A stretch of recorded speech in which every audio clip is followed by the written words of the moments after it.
Well, the Metro Police Chief says enough is enough after a string of violence across Indianapolis. 7 homicides since Thursday. And now he's calling on the entire community, you and me, to crack down on crime. The Now's Mike Pelton live in the newsroom with the details. Mike? Well, Raphael, more than 24 community leaders gathered for a meeting with Chief Rick Height. We heard many suggestions about how to curb violent crime. While they did not leave with a single solution, the chief says they do have a plan.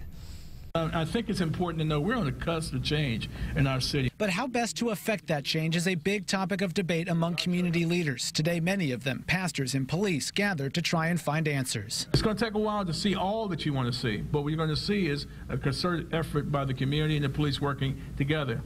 Chief Height addressed several issues, saying it's important officials look at violent offenders and re-entry after leaving prison, as well as taking a closer look at landlords letting drugs and violence occupy the homes.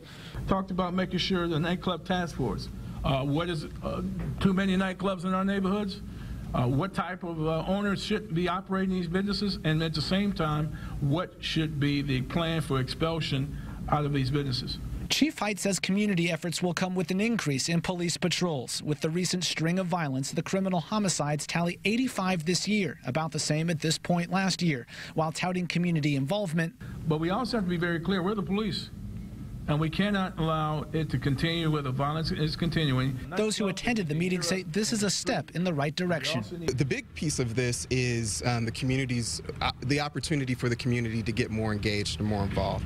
There's opportunities to coordinate our resources and the things that we do to talk more about what we're doing.